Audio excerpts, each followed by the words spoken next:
오늘 저는 기도하기를 쉬는 죄를 결탄코 범하지 아니하리라, 두 번째 시간으로 기도는 예배다라는 제목으로 하나님 말씀을 나누겠습니다. 시리즈 본문 말씀은 마태복음 6장 5절에서 15절까지인데요.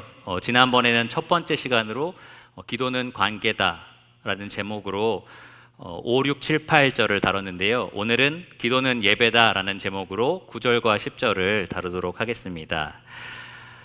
지난 시간 말씀을 들으셔서 아시겠지만 기도는 분명히 관계입니다.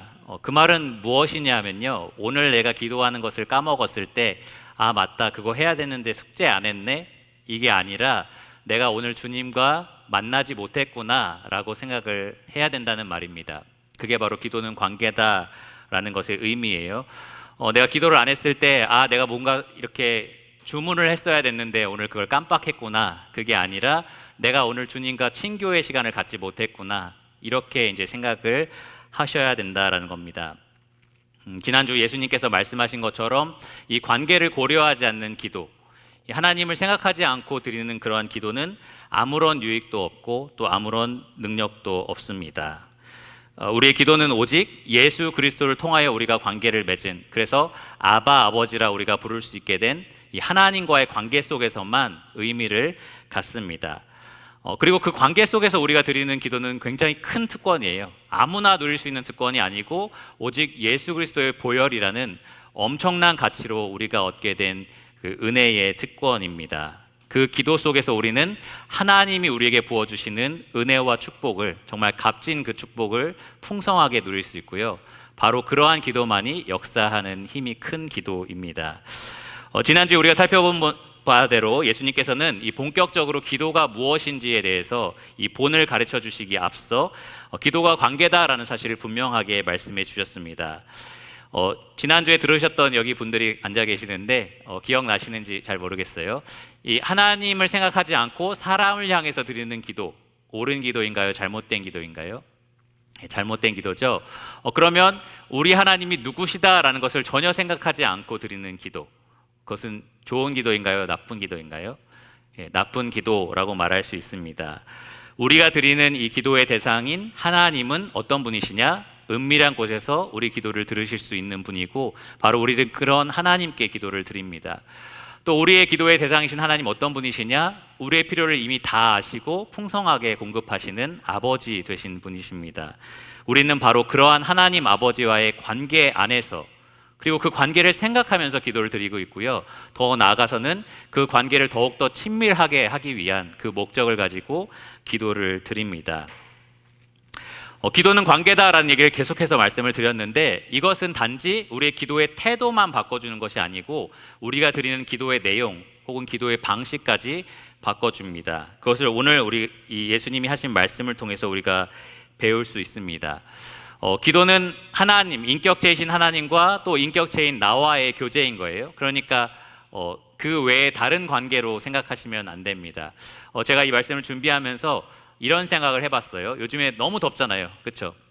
그래서 제 차도 지금 뒤에 세워놓는데 정말 땡볕에 세워놓습니다. 그러니까 이게 엔진이 폭발하면 어떻게 하지? 너무 뜨거우면 어떻게 하지? 라는 생각을 하는 거죠.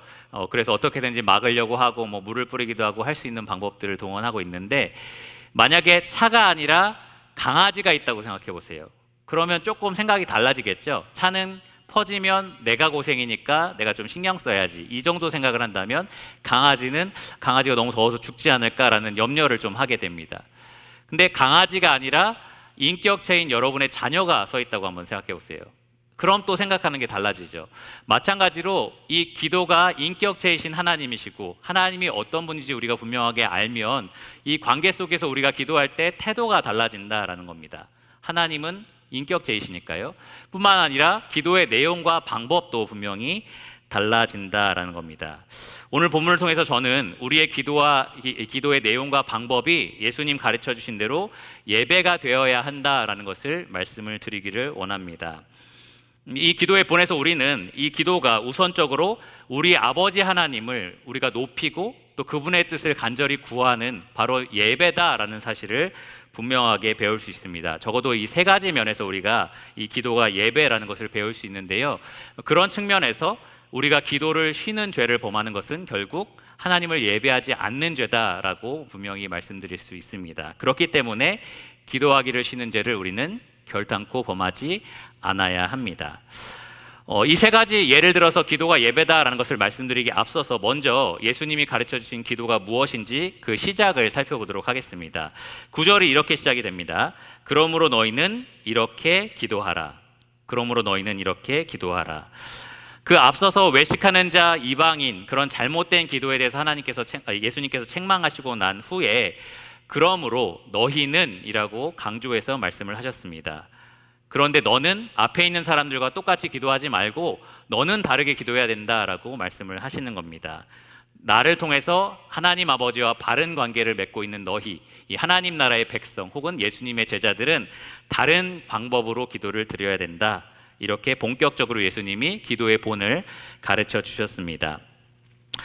이렇게 기도하라 라는 말씀 때문에 많은 사람들이 이걸 그대로 기도하는 경우가 있어요. 여러분 성경에도 보면 주기도문이라고 적혀 있어서 쭉 적혀 있는 경우가 있고, 우리가 주일에 십계명 배우고 있잖아요. 근데 한쪽에는 십계명, 뒤쪽에는 주기도문, 이런 식으로 나오는 경우가 많이 있습니다. 실제로 2세기 중반 문서인 디다케라는 문서를 보면은 이 초대교회 그리스도인들이 하루에 3번씩 이 주기도문을 암송했다고 해요. 그러니까 실제로 기도문으로 외워서 암송을 했던 겁니다. 근데 예수님이 이렇게 기도하라라고 말씀하셨을 때의 의도는 이 내용 그대로를 그냥 달달 외워서 기도하라라는 의미는 아닙니다. 그럼 무엇이냐 하면요, 우리가 드리는 모든 기도가 예수님 지금 가르쳐 주신 이 기도의 틀 안에서 새롭게 빚어져야 된다라고 말씀을 하시는 겁니다. 다른 말로 하면은 우리가 드리는 모든 기도의 내용이 아니라 그 방식이 예수님 가르쳐 주신 기도의 원리대로 드려져야 한다라는 말입니다. 오늘 이 시간 여러분들이 드리는 기도를 예수님 가르쳐 주신 기도의 틀 안에 넣어서 정말 예수님 기뻐하시는 기도의 방식대로, 그 원리대로 여러분이 모든 기도를 드리시기를 원합니다. 그리고 나서 예수님은 다시 한번 이 기도의 대상이 하나님이다라는 것을 분명히 말해요. 기도가 정말 관계적이다라는 것을 분명히 강조를 하십니다. 어떻게 기도하라고 말씀하셨죠? 뭐라고 부르면서 기도가 시작합니까? 하늘에 계신 우리 아버지요. 하늘에 계신이라는 말은 하나님께서 그냥 장소적으로 하늘에 계신다라는 것을 의미하는 것이 아니라 그분이 어떤 분이다라는 것을 분명하게 드러내 줍니다. 하늘의 보좌에 앉으셔서 모든 것을 감찰하시고 모든 것을 주관하시고 모든 것을 다스리시는 전능하신 분이다라는 것이 여기에 포함이 되어 있습니다. 그것을 기억하게 하는 기도인 거죠. 그런데 그런 분을 우리가 뭐라고 부르냐 하면 우리 아버지라고도 부릅니다. 아버지라는 표현은 이 전능하신 하나님보다 더욱더 친밀한 관계를 의미하죠. 이 전능하신 하나님이신데 그분이 곧 우리의 친밀한 아버지다라는 겁니다. 우리가 언제든지 기도로 나아갈 수 있는 대상, 바로 하나님 아버지이시고요. 또 그분이 언제든지 돌보시고 우리를 지켜주실 수 있다라는 확신을 가지고 우리가 날마다 기도할 수 있습니다. 예수님 가르쳐 주신 기도는 사실 엄청난 미사여구가 있다든지 되게 복잡한 내용이 아니라 아주 간략간략한 내용으로 구성되어 있어요. 근데 그 의미는 굉장히 심오합니다. 우리가 날마다 기도로 누구에게 나아가고 있는지 하늘에 계신 우리 아버지여 라는 이 한마디에 모두 다 담겨 있습니다. 여러분 항상 이런 관계를 기억하시면서 기도하시기를 바랍니다. 그러면 이제부터 기도가 예배다라는 사실을 3가지 관점에서 살펴보려고 하는데요. 예수님이 가르쳐 주신 기도, 특별히 9절에서 10절에 나오는 이 기도 제목을 보면은 총 3가지의 요청이 나옵니다. 여러분 잘 아시는 이 하나님의 이름에 대한 요청이 있고요. 또 그분의 나라에 대한 요청이 있고 또 그분의 뜻에 대한 요청, 이렇게 3가지 요청이 나옵니다. 근데 사실은 이것이 다 하나로 연합되어 있는 요청이다라고 말할 수도 있습니다. 한마디로 말하면 모두 다 하나님을 위하고 하나님을 높이고 하나님을 구하는 그러한 예배의 기도다라고 말할 수 있습니다. 좀 구체적으로 3가지 면에서 살펴볼 텐데, 첫 번째로 이 예수님 가르쳐 주신 기도는 순서에 있어서 예배하는 기도입니다. 순서에 있어서 분명히 예배하는 기도입니다. 예수님은 이 기도에 관한 가르침을 다 마치시고 나서 33절을 보시면 6장 33절에 이렇게 말씀하셨습니다. 그런즉 너희는 먼저 그의 나라와 그의 의를 구하라.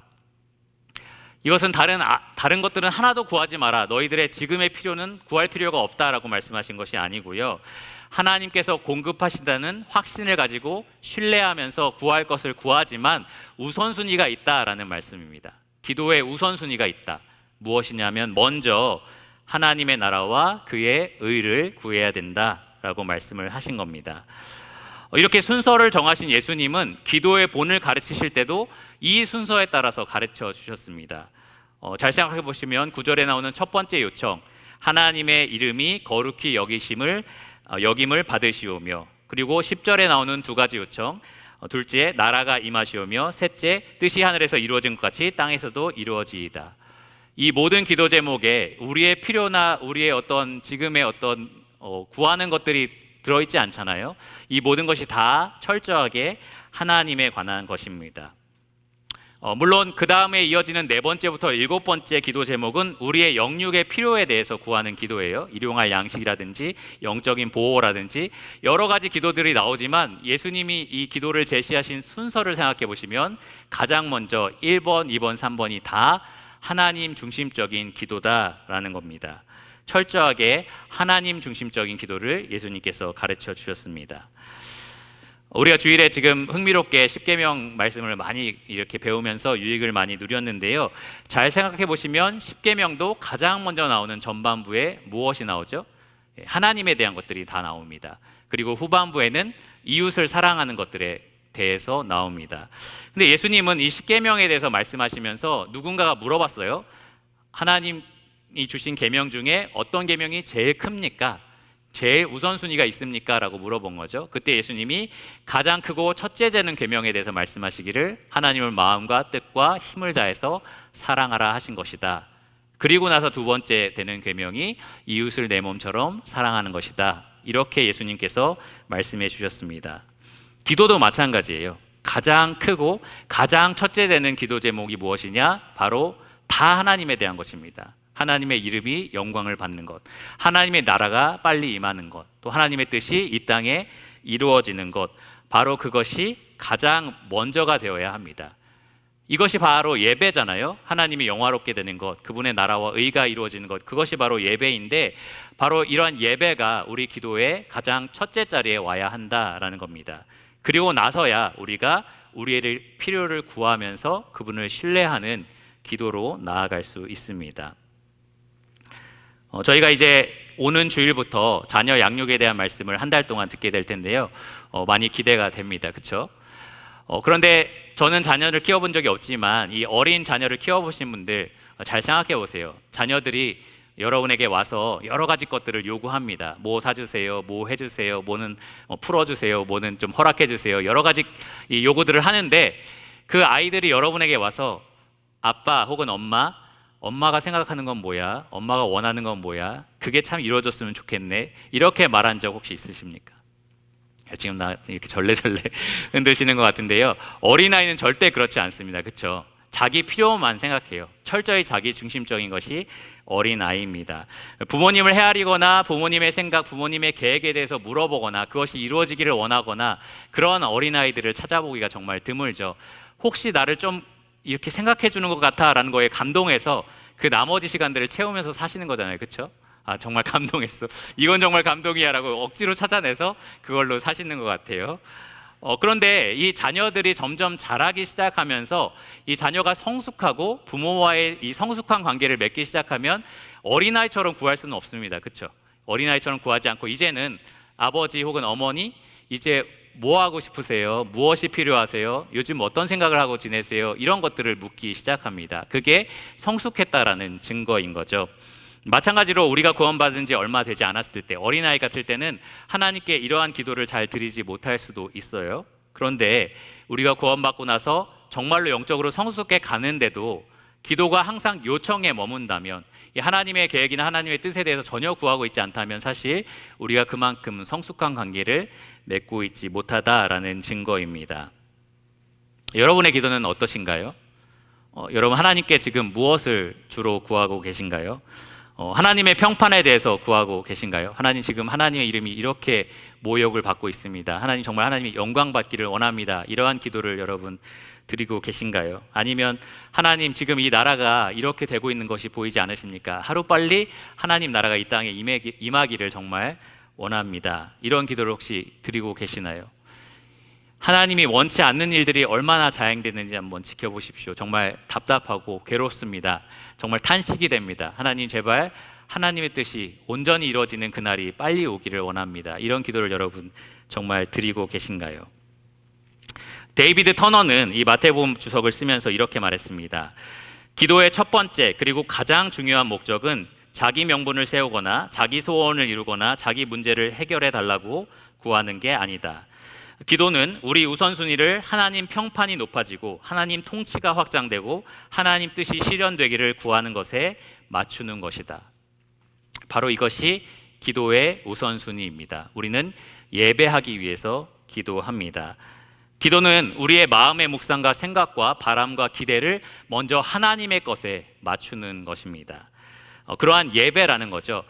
우리는 죄인인지라 가만히 있다 보면 철저하게 자기 중심적으로 돌아서요, 우리 육신이 기뻐하는 것, 우리 육신이 원하는 것에 집중하기 마련입니다.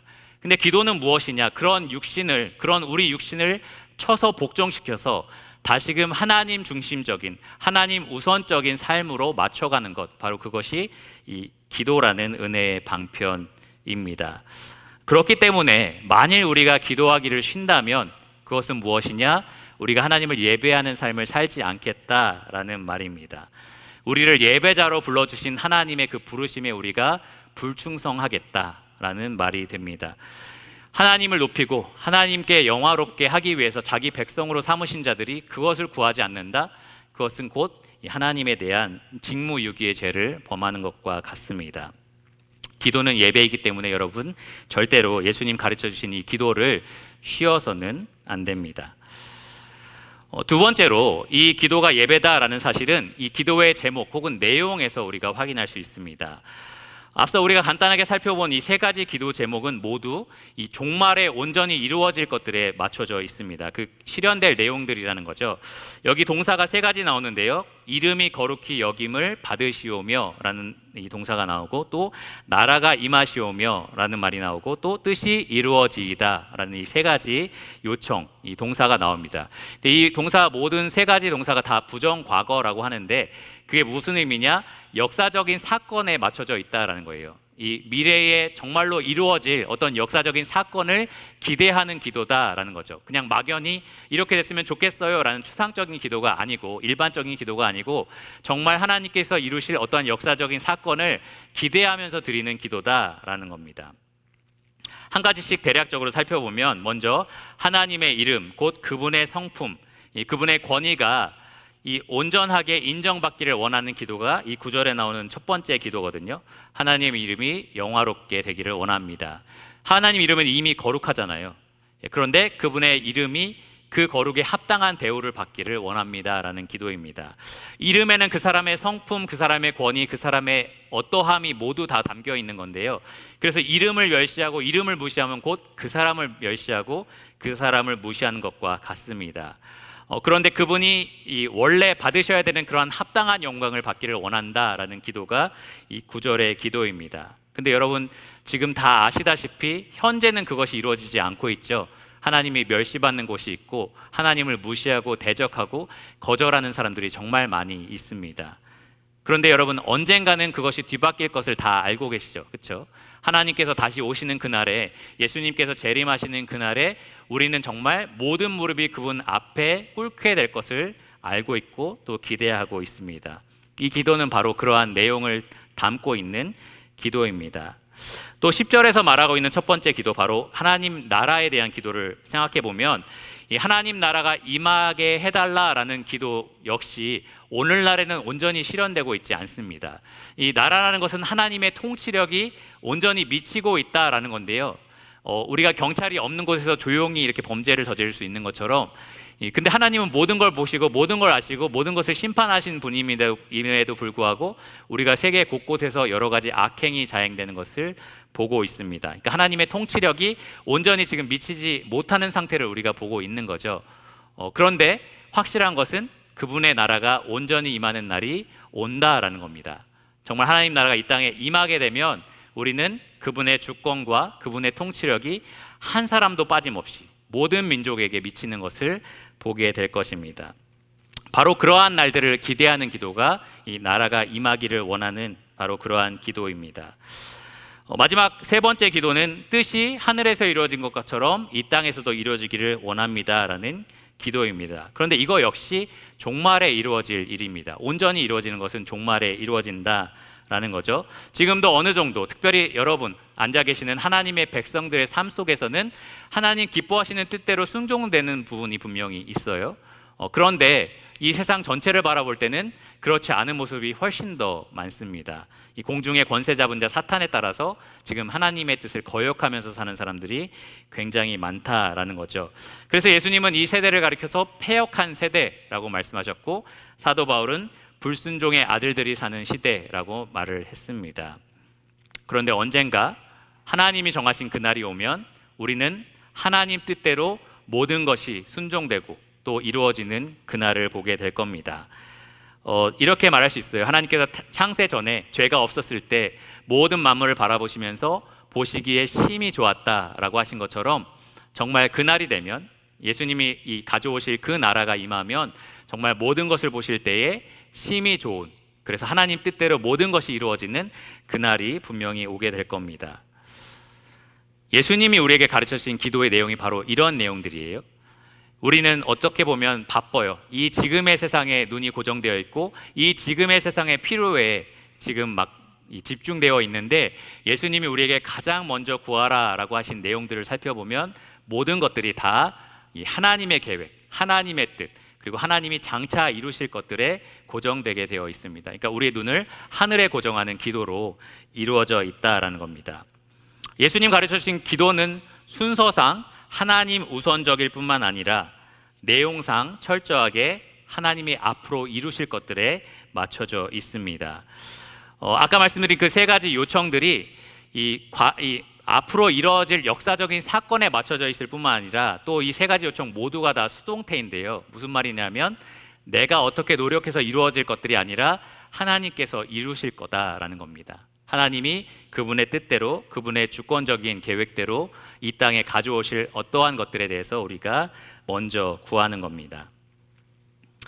저는 이 두 번째 포인트를 좀 공부를 하면서 내가 혹시 하나님께 그분의 나라나 그분의 의에 대해서 구한 적이 있었나? 라고 잠잠히 이렇게 생각을 해봤어요.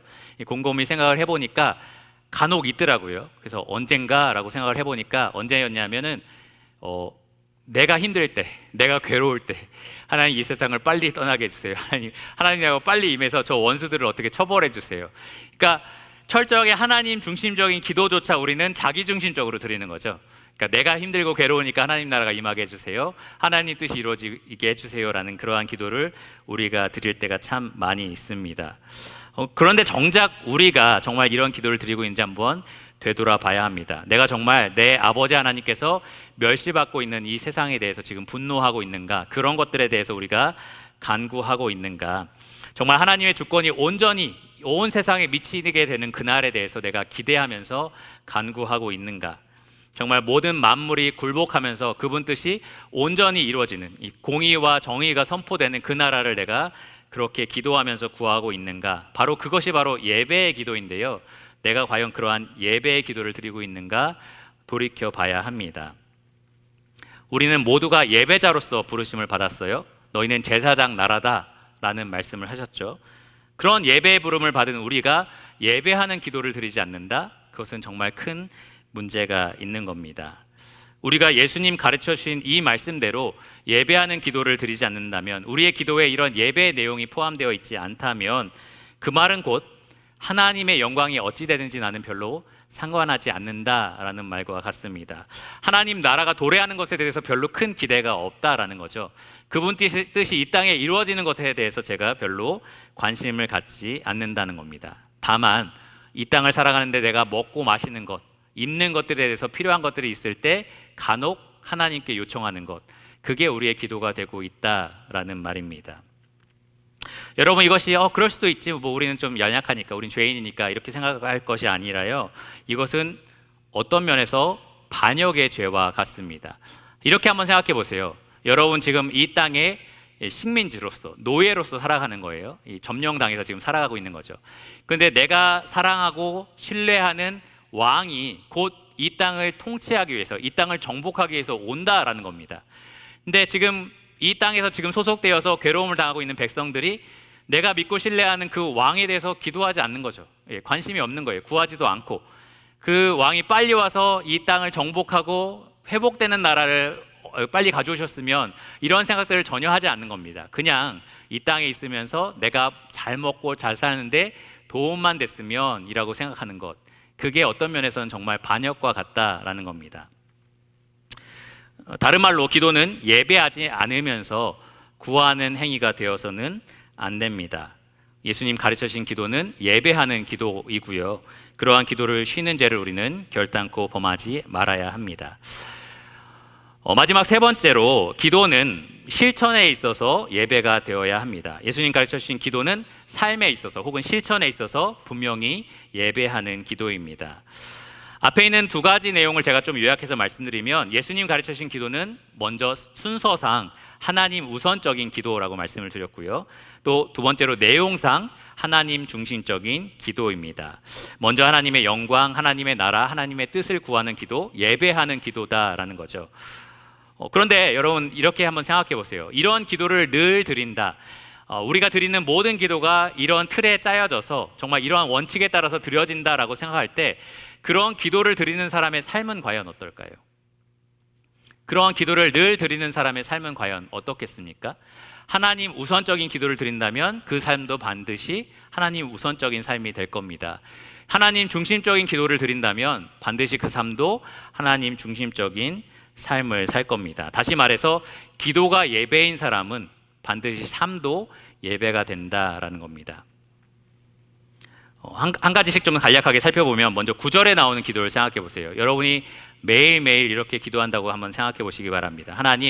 하나님이 받으셔야 되는 합당한 영광과 합당한 존귀와 합당한 경배를 받으시기를 원합니다.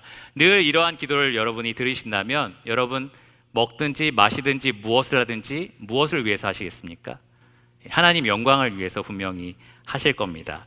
10절에 나와 있는 기도처럼 여러분이 만약에 하나님 나라의 도래를 갈망한다면, 그분의 통치가 온 세상에 미치기를 간절히 기도하는 기도를 날마다 드린다면 그럼 어떤 삶을 사시겠어요? 먼저 하나님 백성인 내 삶에서 그분의 통치력이 온전히 드러나기를 원하는 마음으로 살 겁니다. 그리고 나아가서 이 세상, 이 사회가 그 하나님 뜻에 따라서 순응하기를 기도하는 마음으로 살아갈 겁니다. 마지막으로 하나님이 하늘에서 품으신 뜻이 땅에서도 이루어지기를 원하는 기도를 여러분이 날마다 간절하게 드리신다면 어떤 삶을 살겠습니까? 하나님 분명히 보여주신 이 말씀으로 보여주신 그 뜻에 따라서 내가 순종하면서 살아야겠다라는 마음을 품으실 겁니다. 하나님을 경외하는 마음으로 그분의 뜻을, 그분의 계명을 지키는 것이 바로 나의 본분이다라는 생각을 가지고 살아가실 것이 분명합니다. 사도 바울은 로마서 12장 1절에 이렇게 말했습니다. 너희 몸을 하나님이 기뻐하시는 거룩한 산 제물로 드리라. 이는 너희가 드릴 영적 예배니라. 우리의 삶이 하나님께 드려지는 영적 예배다라는 거죠. 근데 누가 이런 삶을 살겠냐라는 말입니다. 그것을 구하지 않고 삶은 이렇게 살 수 있겠냐라는 거죠. 이것을 구하는 사람이 이러한 삶을 살 겁니다. 이 세대를 본받아서 이 세대가 원하는 것을 구하는 사람이 이렇게 살 수 있을까요? 그렇지 않을 겁니다. 하나님의 나라를 구하고 하나님의 온전한 뜻을 구하는 사람이 이러한 삶을 살 겁니다. 자기 뜻이나 세상의 뜻을 구하는 사람이 이렇게 살 수 있을까요? 그럴 수 없습니다. 오직 하나님의 기뻐하시고 선하시고 온전한 뜻을 구하는 사람이 이러한 삶을 살 겁니다. 이 나를 기쁘게 하는 것들을 구하는 사람이 정말 영적 예배로 삶을 드릴 수 있을까요? 그렇지 않습니다. 오직 하나님을 기쁘시게 하는 것을 구하는 사람이 이러한 삶을 살 수 있습니다. 그런 면에서 여러분 한번 생각해 보셔야 돼요. 왜 내 삶은 이렇게 하나님께 드려지는 예배로서 잘 안 될까? 내 삶은 왜 이렇게 좀 제대로 된 삶이 안 될까? 이 제물로서 좀 형편없는 삶을 살고 있을까? 그러한 생각이 드신다면 과연 내가 그것을 구하고 있는지 먼저 생각해 보시기를 바랍니다. 구하지 않는데 어떻게 내가 그런 삶을 살겠습니까? 그러한 삶을 구하시고 또 그렇게 살아가시기를 바랍니다. 그런 면에서 우리는 예수님 가르쳐 주신 이 예배의 기도를 절대로 멈춰서는 안 됩니다. 우리의 모든 기도가 예수님 가르쳐 주신 대로 하나님 우선적인 기도가 돼야 되고요. 또 하나님 중심적인 기도가 돼야 되고, 또 그러한 삶으로 살아내는 기도가 되어야 합니다. 여러분, 예배의 기도를 드리시면 예배의 삶을 사실 수 있습니다. 말씀을 마무리하면서 저는 이 기도에 대한 말씀을 준비하며 욥에 대해서 좀 생각을 해봤습니다. 욥처럼 참 많은 고난을 당한 사람은 없어요, 그렇죠? 인간으로서 당할 수 있는 모든 고난을 최대치까지 받은 사람이 욥이다라는 생각이 듭니다. 모든 재산을 잃고, 모든 가족을 잃고, 또 자기의 사랑하는 아내까지 자기를 이해하지 못하고 하나님 원망해라, 그리고 죽으라 라고 말을 하고, 친한 친구들이 찾아왔는데 다 욥을 정죄하는 그러한 어려움들을 겪고 있었습니다. 만약에 우리 주변에 그런 사람이 있다면 기도하세요 라고 우리가 쉽게 말할 수 있을까요? 하나님 나라를 구하세요, 하나님의 이름이 영화롭게 되기를 원합니다, 이런 기도를 하셔야 됩니다. 이러한 이야기들을 우리가 할 수 있을까요? 일단 인내하시고 막 이런 얘기들을 주로 하게 될 거라고 생각을 합니다. 욥은 이 친구들의 정죄를 받았을 때 인간적인 면도 많이 보여줬습니다. 완벽한 사람은 아니었죠. 그렇지만 분명히 의로운 사람이었습니다. 욥을 이 에스겔은 대표적인 의인으로 꼽고요. 또 야고보 역시 욥을 인내하는 사람으로서 복되다라는 칭찬을 했습니다. 그러니까 욥을 보면 볼수록 허구의 인물이야라는 생각을 막 들어요. 저는 막 정말 가짜 인물 아닐까? 소설 아닐까? 어떻게 사람이 이럴 수 있지? 어떻게 이걸 견뎌냈지? 이런 생각을 할 때가 있습니다. 근데 그 비결이 뭘까라고 생각하면서 욥기를 좀 읽어보니까 1장 1절에 욥의 삶에 대해서 이렇게 말하더라고요. 욥은 온전하고 정직하여 하나님을 경외하며 악에서 떠난 자더라.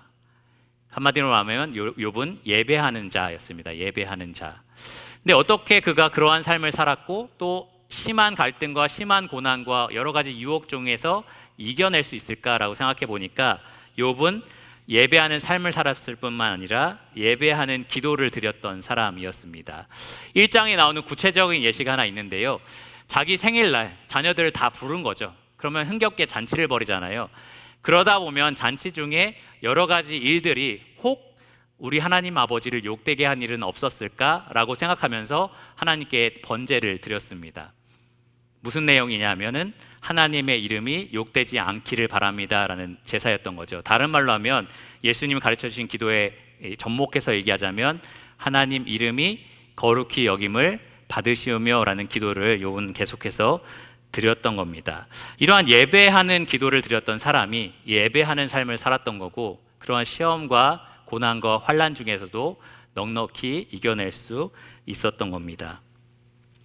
히브리서 기자는 바로 이러한 사람이야말로 세상이 감당하지 못하는 사람이다 라고 얘기를 했습니다. 기도에 대해서 좀 생각해 보면서 이 유평교회 안에서도 지금 여러 가지 고난이나 환난을 겪고 계신 분이 있으시고, 투병 중이신 분도 있으시고, 또 코로나가 길어지면서 영적으로 침체된 분도 있으실 거고, 사람들과의 갈등이라든지 아니면 여러 가지 유혹으로부터 여러분 좀 넘어지거나 좌절한 분도 계실 수도 있습니다. 그런 분들에게 더욱더 힘 주어서 여러분 예배의 기도를 드려라 라고 말씀을 드리기를 원합니다. 이 죄에 대한 기도, 여러 가지 보호에 대한 기도 다 중요한 기도고 필요한 기도인데요. 그것은 5번째, 6번째에 등장하는 기도예요. 가장 먼저는 하나님을 구하는 기도, 하나님을 높이는 기도, 하나님을 예배하는 기도가 선행되어야 합니다. 그렇게 할 때 어떤 일이 이루어지냐면요, 바로 나와 관계를 맺고 계시는 아버지 하나님이 어떤 분이구나라는 것이 다시 한번 우리가 기억하게 됩니다. 그분의 나라와 의가 내가 지금 겪고 있는 문제나 내가 겪고 있는 유혹보다 훨씬 더 크구나라는 생각을 우리가 가질 수 있게 됩니다. 그러니까 지금 단순히 이 시험을 통과하는 것, 이 장애물을 넘어가는 것, 문제를 해결하는 것을 넘어서는 정말로 크고 위대한 것들을 우리가 기억하게 되고 거기에 집중하게 되는 것이 바로 예수님 가르쳐 주신 예배의 기도다라는 겁니다. 그러므로 여러분 어떤 상황에 있든지 어떤 유혹과 싸우고 계시든지 어떠한 문제에 봉착되어 있든지 이 예배의 기도를 드리시기를 바랍니다. 하나님 우선적으로, 하나님 중심적으로, 또 그것을 삶으로 실천해내는 기도를 끊임없이 투쟁하면서 드리시기를 바랍니다. 이 예배 기도를 멈추는 죄를 결단코 범하지 마시기 바랍니다. 그러면 여러분 정말로 하나님 안에서 모든 상황 가운데 평안을 누리게 되실 겁니다. 그러면 모든 세상의 유혹과 시험을 넉넉히 이기게 되실 겁니다. 그러면 여러분 예배자로서 살아갈 수 있는 힘을 얻게 되실 겁니다. 기도하고 말씀을 마치겠습니다.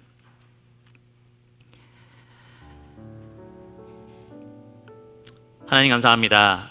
예수님께서 가장 힘들고 가장 괴롭고 눈물과 통곡으로 아버지 하나님께 부르짖었던 그 기도의 순간에도 예수님은 오늘 우리에게 가르쳐 주신 기도의 원리대로 그러나 나의 뜻대로 하지 마시옵고 오직 아버지의 뜻이 이루어지기를 원합니다 라는 기도를 드리셨습니다. 예수님께서 가르치시고 본을 보여주신 그 예배의 기도를 우리가 실천할 수 있게 해주시기를 원합니다. 정말 어린 아이처럼 나의 요구에 또 나의 필요에 집중하여서 자기 중심적인 기도로 하나님께 나아가지 않게 하여 주시고 오직 하나님을 생각하면서 하나님을 먼저 앞세우고 또 하나님 중심적인 기도를 드릴 수 있도록 정말 예배자로서 그러한 기도로 우리가 힘을 얻고 나아갈 수 있도록 주님 도와주시기를 원합니다. 우리의 드려지는 모든 기도를 통하여 하나님께서 영광을 받으시옵고 또 그 기도의 능력을 통해서 우리의 삶 속에서 정말 하나님께 온전히 드려지는 예배의 삶이 예배의 제사가 하나님께 기쁨으로 드려지기를 간절히 기도드립니다. 모든 것을 예수 그리스도 이름으로 감사하며 기도드렸습니다. 아멘.